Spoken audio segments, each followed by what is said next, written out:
Good day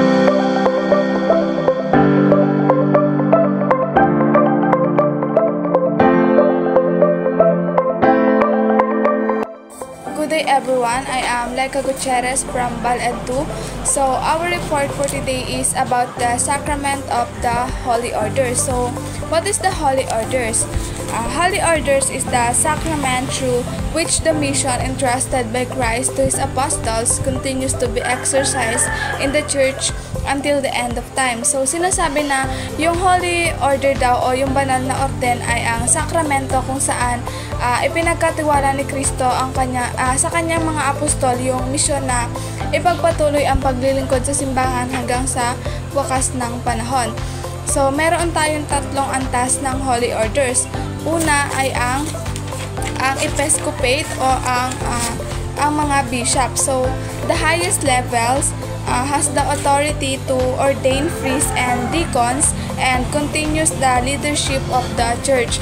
So yung episcopate or yung mga obispo, sila yung may pinakamataas na antas at mayroong tungkulin na mag-orden ng pari at ng mga diakono at magpatuloy ng pamumuno ng simbahan. Ang pangalawa naman ay ang presbyterate o ang mga pari. So it leads the mass, hears confessions and shepherds the parish. So yung presbyterate daw o yung pari is sila yung katuwang ng obispo sa paglilingkod at sila yung namumuno sa misa, nagbibigay ng kumpisal at yung nagiging pastol ng parokya o ng simbahan. Next is the diaconate or deacons. Assist the priest and bishop, may baptize and preach. So yung diaconate or yung diakono daw is tumutulong sa pari at obispo. So maaari silang magbinyag o mangaral. Next is the origins of the sacrament. So within the Jewish tradition, priesthood was a hereditary function usually reserved to the members of the clan of Aaron and the tribe of Levi. So nung sa tradisyon daw ng mga Hudyo, ang pagkapari daw ay isang tungkuling na mana o pinapasa sa lahi. So karaniwan itong inilalaan lamang sa mga kasapi ng angkan ni Aaron at ni Levi. So ibig sabihin yung mga tanging mga kalalakihan na nagmula sa pamilyang yun daw ang maaaring maglingkod bilang mga pari sa templo na merong tungkuling maghandog ng mga alay at mamuno sa pagsamba sa Diyos. Noong panahon ni Jesus, kinilala siya bilang si Mesiyas, propeta, rabbi, guro at Panginoon, pero hindi siya kinilala bilang pari. So pagkatapos lamang ng maraming taon or nung kanyang kamatayan at muling pagkabuhay, tsaka lamang siya tinawag na dakilang pari or yung high priest. The 12 chosen disciples were known as the apostoloi, which means ambassador, because they were called by Christ and sent to preach the kingdom.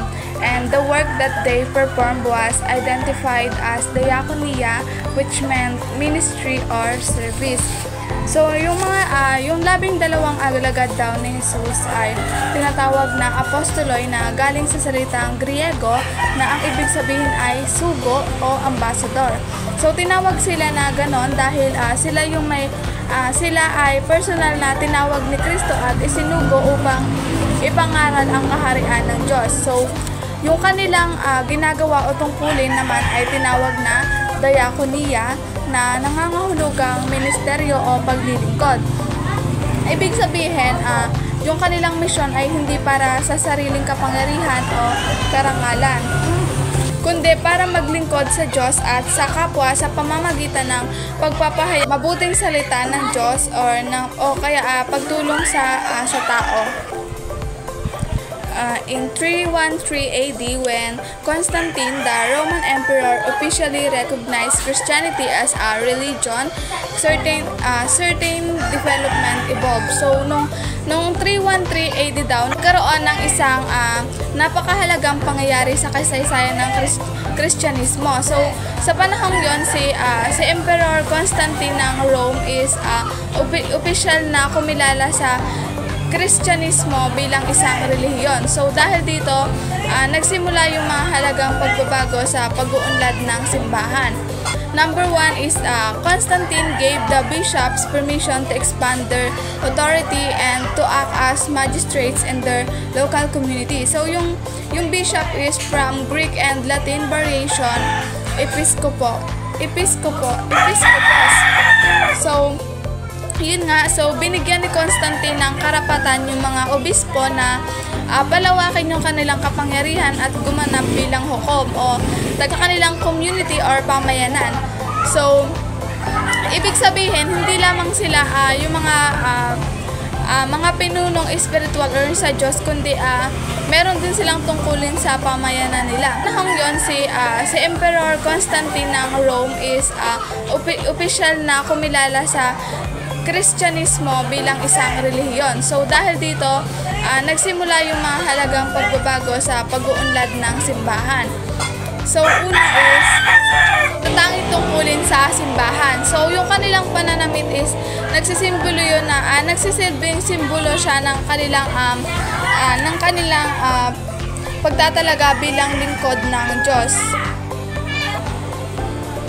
So, noong 313 AD nga, so nagsimula nga yung malayang Kristyanismo sa Imperyong Romano. So, dahil din doon, so lumakas yung impluwensya at kapangyarihan ng simbahan at ng mga pinunong reliyoso sa lipunan. 5th century, ordination of bishops and priests had been firmly put in place in many Christian communities. During this time, the diaconate as a distinct ministry slowly began to disappear, probably because the priest had assumed most of deacons' roles. So, nung 5th century daw, yung ordinasyon or yung pagtatalaga sa tungkulin ng mga obispo is, o ng mga pari is na itatag na at naayos na sa maraming mga community ng Kristiyano. So, ibig sabihin, malinaw na ang proseso o mga tungkulin ng mga obispo at pari sa simbahan sa panahong iyon. Pero unti-unting nawala yung diaconate or yung tungkulin ng mga diakono dahil yung mga pari daw is mas ginampanan na ng mga pari yung karamihang tungkulin ng mga diakono. Tulad na lamang yung sa pagtulong sa misa or yung pangangaral at pagtulong sa mga nangangailangan. So, imbis na dapat isa diakono, gawain ng mga diakono yon, ginawa ng priest, kaya parang na-disappear yung mga diakono.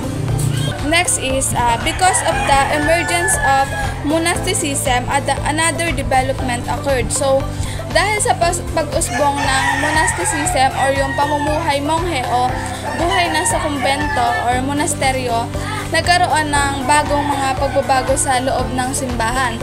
So, yung monasticism is isa siyang paraan ng pamumuhay kung saan yung mga tao or tinatawag na monghe o madre ay tinalikuran yung makamundong bagay upang ialay yung kanilang buhay sa panalangin, sakripisyo at paglilingkod sa Diyos. So, dahil dito nagkaroon ng mahalagang pagbabago. So, una is the universal practice of celibacy. So, una is yung universal na pagsasagawa ng celibacy. So, ibig sabihin, yung mga pari at obispo daw is hindi na sila pinayagang mag-asawa para mas may alay nila ng buo yung kanilang sarili sa Diyos at paglilingkod sa simbahan. So, before, pwede pang mag-asawa yung mga pari, pero dahil dito sa universal na celibacy, so hindi na nila pinayagang mag-asawa yung mga pari para mas matuon yung matuon or may alay nila ng buo yung sarili nila sa paglilingkod sa Diyos o sa simbahan. Ang pangalawa naman is the Christian clergy were formed into a hierarchical group with the bishop occupying the highest position. So, yung pangalawa naman is yung pagkakabuo naman ng isang hierarchical clergy. So, o yung hinarkiyang pangkaparian. So, dito naman yung mga pinuno ng simbahan is inayos nila or nasa ayon ng antas ng kapangyarihan o tungkulin. So, halimbawa is yung sa, di ba sa loob ng simbahan. So, di ba sa loob ng simbahan, ang unang may pinakamataas na antas ay ang obispo na sinundan naman ng mga pari at pagkatapos naman is yung mga diaconate or yung mga diakono. So, parang inarrange nila kung saan yung pinakamataas na antas. So, yun yung una at hanggang sa pinakamababa or lower na antas. So, dahil nga dun sa impluensya ng monasticism. So, dahil sa impluensya ng monasticism, mas naging disiplinado, banal at organisado yung pamumuhay ng mga naglilingkod sa simbahan. Good day. So, this is the continuation of the report of Ms. Gutierrez. So, our topic is the sacrament of the Holy Order.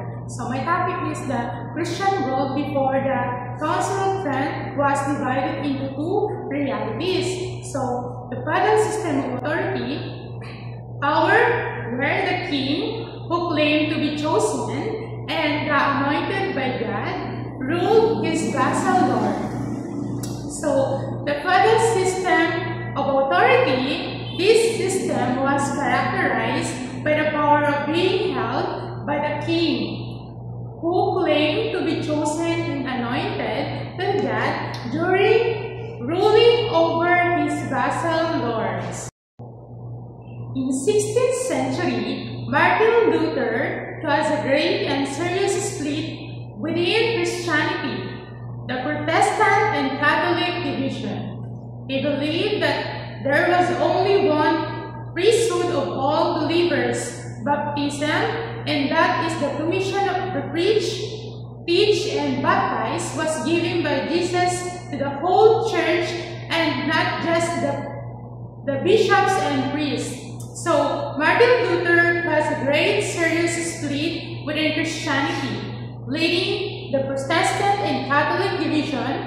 He believed that the priesthood of all believers through baptism, and he thought that the commission to the priests, teach, and baptize was given by Jesus to the whole church, not just bishop and priest. The Council of Trent rejected his views, declaring that the ordained priesthood separate from the superior to the priesthood of all believers and refer through on the 7 sacraments. So what are 7 sacraments? The first sacrament is the baptism. It is the first sacrament Christian's initiation.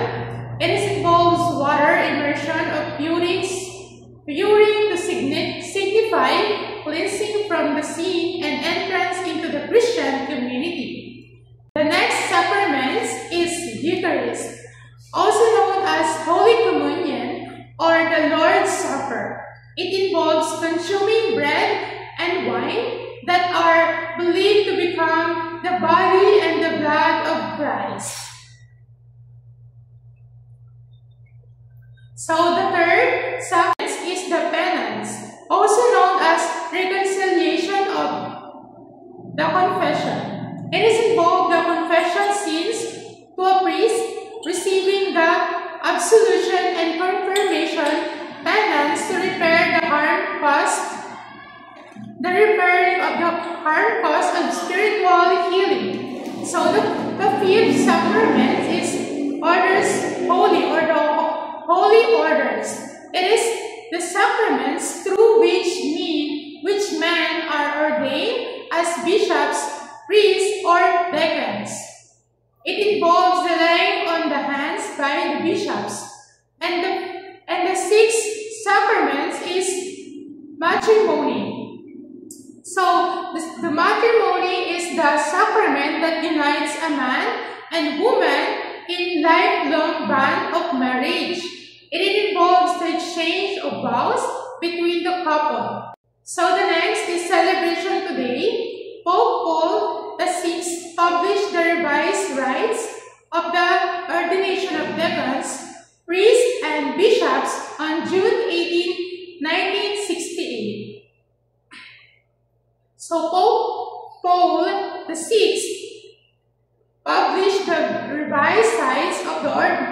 ordination of deacons, priests, and bishop on June 18, 1968. This update the procedures of the ceremonies involve the sacraments of the holy orders.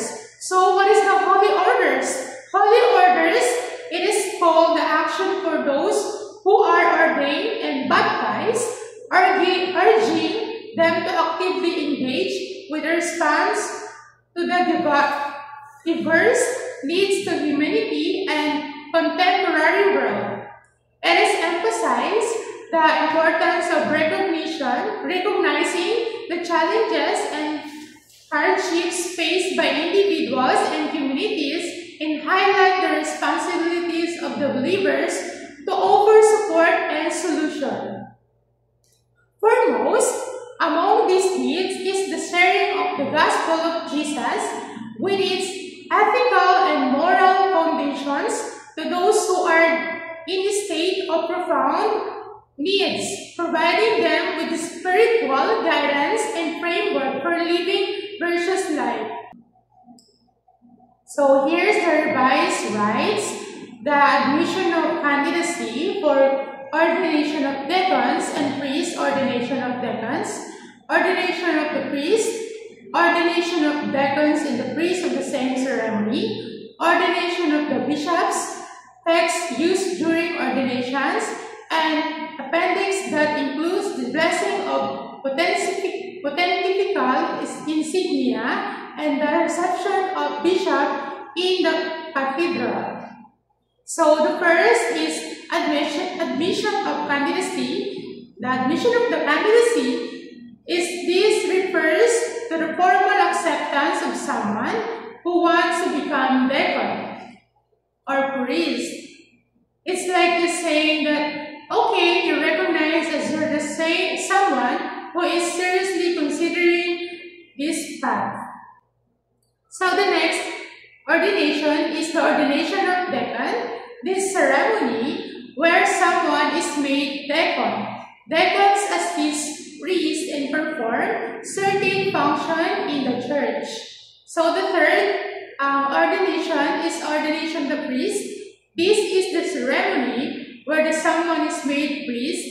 Priest can perform Mass of Sacrament and lead a parish. So the fourth is ordination of deacon. So the ordination of deacon of the priest at the same ceremony. This means that in someone's cases, a person's might be ordained as both of deacon and the priest in someone's single ceremony. So the fifth is ordination of the bishop. This is the ceremony where someone is made a bishop. So bishops are highly ranking church officials who oversee diocese group of parishes. So the next is text using during ordination. This refers to the specific prayers, reading, and instructions that are used during the ordination ceremonies. So the next is appendix. This section includes blessing of pontifical insignia. This is blessing of the special symbols, vestment, or which is the clothing that bishops wear to signify their office. So the last is reception of bishops in the cathedral. This refers to the ceremony that welcomes a new bishop to his cathedral, that main church of the diocese. So this revised rites provides a comprehensive guide to procedures and ceremonies, includes ordaining deacons, priests, and bishops in Catholic Church. It covers everything from the initial acceptance of candidates to the specific words and actions used to the ordination ceremonies. So the next is the teaching of the church in the sacraments. The sacraments of holy orders imprints an indelible spiritual character on mark, signifying that the person has received a special grace of the Holy Spirit for ministry and service. So, holy order like baptism and confirmation may only be received once. So, the sacraments of holy orders confirms that permanent spiritual mark, granting a man the grace serve the church, and like baptism and confirmation can only be received once. So the next is the sacrament likewise confirms the necessary grace proper to the order that is received from the bishop, the grace, strength, and governing spirit which would impel him to speak the gospel. From the priest, the grace of proclaim, the minister of the world, and sacrifice. And for the deacons, the grace of minister in service of the gospel in works of charity.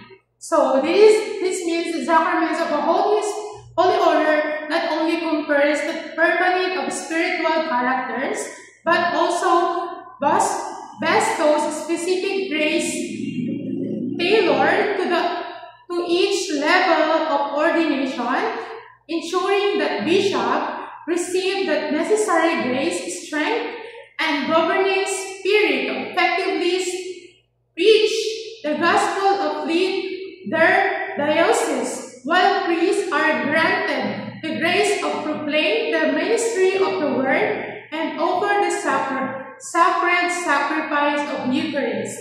And deacons are given the grace to minister in service of the gospel through acts of charity and assistance to the clergy, thus empowering each to fulfill their unique role in the church mission. So the next is the challenge, the Christian challenge. The sacrament of holy orders is an essential and necessary sacrament so that all of the baptized may participate in the ministry of Christ. Those are the ordained or as deacons, priests, and bishops exercise a ministry of leadership which enable the church to follow the footstep of Jesus. So sacraments of the holy orders asserting that it is not merely tradition but essential and necessary sacrament that enables all baptized individuals to actively participate in the broader ministry of Christ. As those ordained through holy orders, deacons, priests, and bishops exercise ministry of leadership, providing guidance, spiritual care, and sacramental service that empowers the entire church community to faithfully follow the footsteps of Jesus, thereby continuing his mission of love, service, and salvation in the world. So that is my report for today. Thank you so much.